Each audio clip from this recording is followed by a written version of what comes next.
Good day guys, so another basic tutorial again. So regarding dito naman sa urban, no? So sa urban nanto, kaya kung nakasubscribe ka sa akin, may urban ka, lamang ka. Okay, so ang issue nito, ang reklamo ng may-ari, may vibration do sa ilalim, no? May kumakalog sa ilalim, then pag ginawakan mo yung cambio nawawala. So possible yan sa may balancer, no? So titignan natin ngayon kung ano yung problema. Pakita ko sa inyo. Okay, so yan. So kailangan natin humiga para makita sa ilalim kung ano yung nagbabibrate sa ilalim. Okay, so yan. So possible na tumunog dyan yung vibration. Ito, no? Ayan.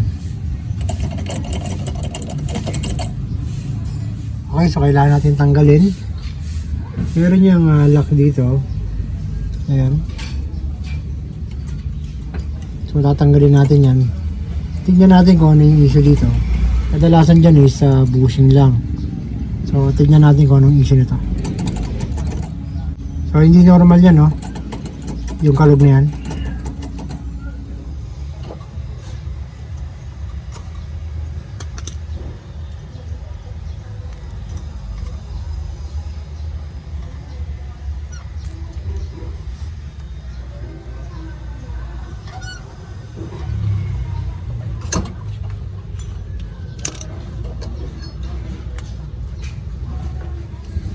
Okay, so ito na yung pinaka balancer.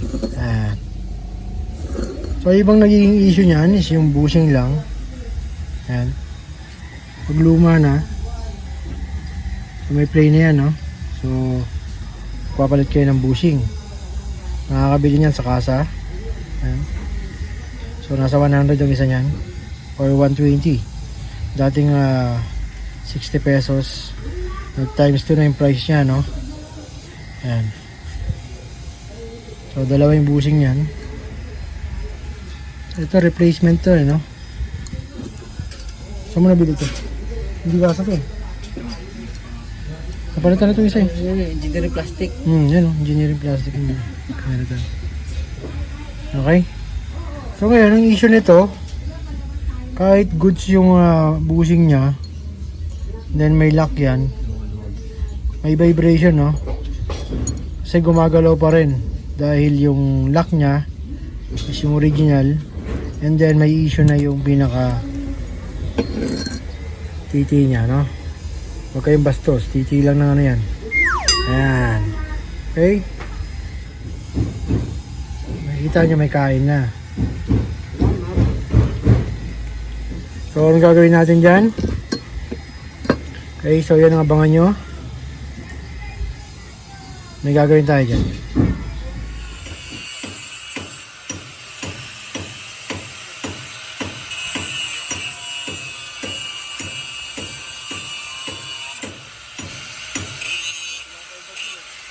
Pag napreno sa kulay blue.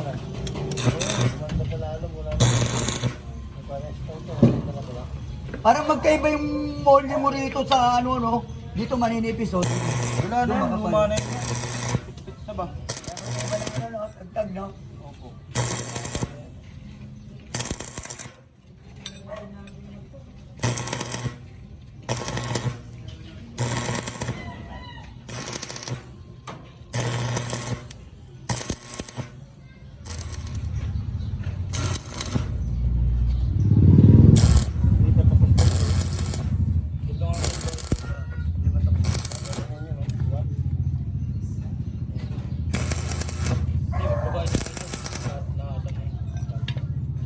Maganda yung kurba mo rito. Pabilugin sa'yo. Okay, so yan. So yan ang nangyari, no? So propeller bolt yung ginamit dyan. Yan ang magiging nut nya is yung nut din ng propeller bolt. Yan yung may lock. Okay. Parang may sisi. Ayan, nakakabit natin yung bushing na bago. Saan yung bago? Washer muna.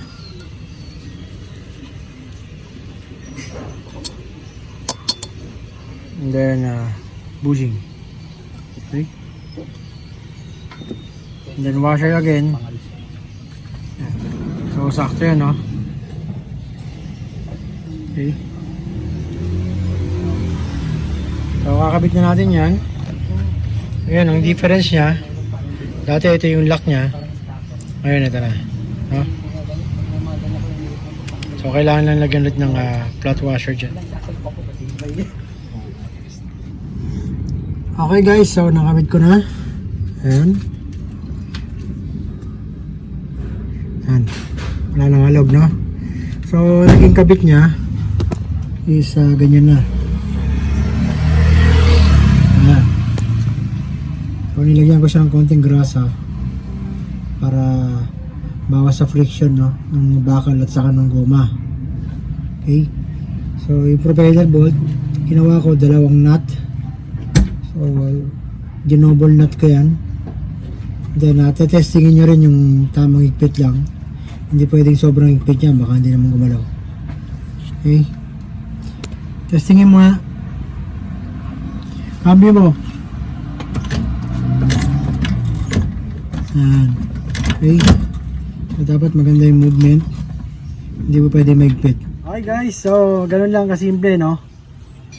Papapalitan nyo lang ng propeller bolt. Ngayon, isa pang issue niyan kung bakit kailangan palitan yan, kasi nalalaglag yan, no? Ang mangyayari niyan, magugulat kayo pag kinambi nyo, wala na, no? Lugaw na or freewheeling na yung cambi nyo. Pag natatanggal yung isa, no, yung lock, yung isa, pinaka-worst niya malaglag, no? Pag nalaglag at hindi nyo napansin, ano yun, sa expressway nalaglag, mas malala yun. Okay? So, ganyan ang pwedeng maging paraan, no? Para hindi na kayo bumili ng buong balancer. Okay? Mas maganda yung maagap para walang problema, para quality.